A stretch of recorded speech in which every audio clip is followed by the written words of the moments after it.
And I will say, I have never had more fun in my entire banking career as I'm having right now.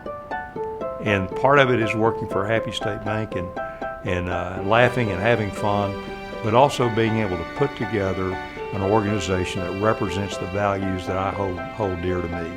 And that is family first, community, and my job. And the folks that we've associated with at the bank all feel the same way.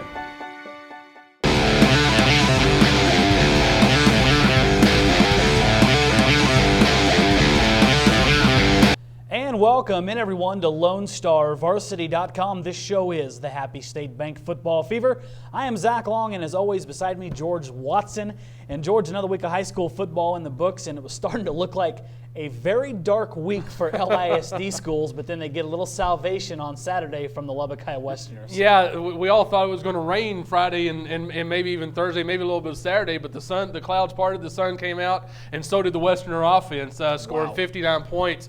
Interesting note, I told Coach Strunk this after the game later that day. I said LISD or Lubbock High by itself with 59 points outscored the other three LISD teams in their games combined for the weekend. So yeah, it was a big win, big coming out party for Lubbock High, and hopefully this is can kind of be the game they can build on for the rest of the year. And you know, Coach Strunk has been waiting for that moment when it all clicked, and it clicked on Saturday and made things look a little brighter for our inner city Lubbock schools, so to speak. And it had to, really, because other than that, it was kind of a bad day for LISD. That it was.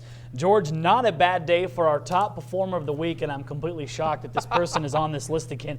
Jarek Black from Shallowater. Yeah, we talked about him at the beginning of the week. We've kind of just been following. We haven't mentioned him much, but in a key game, maybe the toughest game for Shallowater this year, going up against a tough Idlew defense.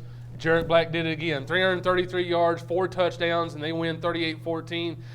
Guy's just amazing. He's got 1,156 yards, good Lord, 16 touchdowns. Not quite on the pace actually that he was last year, which is surprising. But I think anybody would take 1,200 yards and 16 touchdowns at halftime. And also, he's healthier. Yeah. So he's probably not going to miss games the way things are going right now. Knock on wood. Yeah. This number is going to get more impressive as he moves on. Yeah, and they've got the bye week to heal up a little bit this week and really kind of get things ready for district. I don't see anybody stopping them right now. Yeah, not a good sign for the district opponents when they get a week to rest before they go in. Exactly. George, our AJ Media top 5, we knew there was going to be some movement because two of them, Denver City and Post, played last week.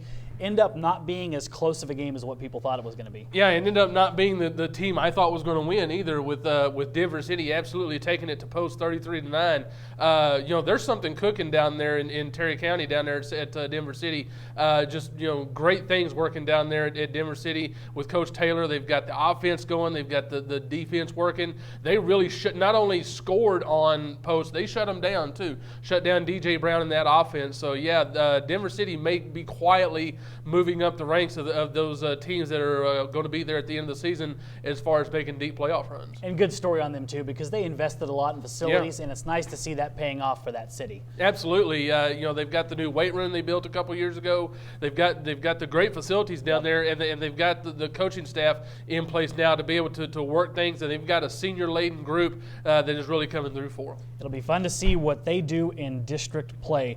George, let's move on to our Happy State Bank Players of the Week. Another good roster this week. I don't know how you got these two down, but good performance. Let's start with Morgan Himongo from Levelland Volleyball. Yeah, Morgan just has been an outstanding player for Levelland here for the last couple of years, and has really kind of stepped up as the leader this year. She had a couple of good games against Sweetwater and a district opener against Estacado, and really is not only taking the lead at the net, she does a little bit of everything for them. She's the leader in digs, leader in assists, and one of the leaders in kills, and so she's just an all-around solid volleyball player that's going to be one to watch in District 2-3A this year. George, moving on to our male athlete of the week, and you saw last week that Crosbyton-Floydada score, and I went, wow, what a high-scoring game. Yeah. Here's the reason why. Here's your big reason why. Michael Gutierrez, outstanding running back for the Chiefs, 25 carries, 277 yards, 4 touchdowns, and really is kind of like Morgan Himongo has kind of come into his own as a leader of this team. He's a 4-year varsity letterman out there at Crosbyton, has been kind of slowly building toward this, and now is the leader of that group as a senior, and really doing some great things for him. And with that firepower, Crosbyton could be a team to watch when you get into district play and possibly the playoffs. Absolutely. George, let's go ahead and pick 5 from a a little different list because, like you said, a lot of the LISD schools are taking a break this week, but nonetheless, these are some really good games. Let's start with an LISD school that is in session.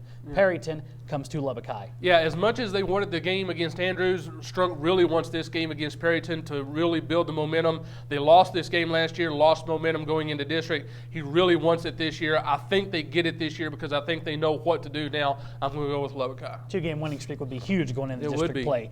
George, how about Plains at Morton? Yeah, two teams that have really kind of struggled off the bat. Plains with some issues, Morton with a new coaching staff. So it really is going to be kind of a interesting game, maybe a little bit of a low-scoring game. But in this one, being at home, I'm going to go with Morton. Let's stay out in the western half of our coverage area. Sudan visits Smyre. Yeah, Sudan, interesting, was one of those teams that only got to play a half a game. They were down 27-0 against New Deal when they lost. Smyre actually coming off a win, so Smyre has a little bit more momentum, but I think Sudan's going to go on the road. I think they have just a little bit better talent. They're going to go with the Hornets. Traditionally a game that might be pretty good, but might have a different flavor this year, George. Abernathy at Spring Lake Earth. Yeah, after Abernathy's lost to Canadian 2 weeks ago, it looks like they really got mad because they really took it to Sanford Fritch last week. They get another hyphenated team this week with Spring Lake Earth. I think they're probably going to do the same thing. I'm going to stay with the Antelopes. Our male athlete of the week, Michael Gutierrez in Crosbyton visits Hell Center. Yeah, two teams, two different contrasting styles. You got Crosbyton that's going to want to run the ball. Hell Center's got good quarterback with Lane Rossi, and he's got some weapons on the outside. Being at home in an even kind of game like this, normally I would go with Hell Center, but I like the way Crosbyton's playing. I'm going to go with the Chiefs on the road in this one. Outstanding. George, let's move on to our Happy State Bank game of the week, and this might be the top dog thus far in our list of games of the week. How about a powerful New Deal team visiting an up-and-coming Slayton team? This was an outstanding football game last year. I was lucky enough to cover it, and I'm going to go cover it again this week when Slayton was at New Deal. It was a 38-37 game, and New Deal ran out the clock in the final 10 minutes of the game to preserve that win. It was a back-and-forth game. You had Trayvon Richardson and Bryce Whaley just throwing it all over the place. They connected for 4 touchdowns. You had New Deal running the ball and doing so effectively. It's going to be the same kind of game this week. You've got depth with New Deal's running game and with 4 guys, 3 of them with over 350 yards of rushing right now. You've got Slayton with Richardson and Whaley both back. They're 2 big weapons. So it's going to be who can control the tempo versus who can limit the big plays. Even though it's going to be in Slayton, I like New Deal the way they're playing offense. I like the way they're playing defense. I'm going to stick with the green and gold and go with the Lions this week. And with respect to classes, getting that aside, New Deal could be the best all-around team in our coverage area. Absolutely. I've said it before, pound for pound, New Deal may be the best team in our coverage area when you look at offense, you look at defense, and the way they're playing. I mean, both teams are averaging 440 yards a game offensively. Both teams are averaging right around 200 yards a game defensively. So statistically, they're pretty even. There's just something about this New Deal team I think that is really close to the 2010 team that Ron Mayo thought could go and win a state championship before they had the injuries. That's why I like them. I like their depth, I like their attitude, I like the way they're playing football right now. So if you do not have a game to go to on Friday night in Lubbock because your Lubbock school might be off, take the short drive down to lovely Slayton, visit the bakery, and then take in what should be one heck of a football game. George, that's going to wrap it up for this edition of Happy State Bank Football Fever. A lot of good games. Of course, George will be out there at New Deal, and Slayton will also be out at Lubbock High for their game against Perryton.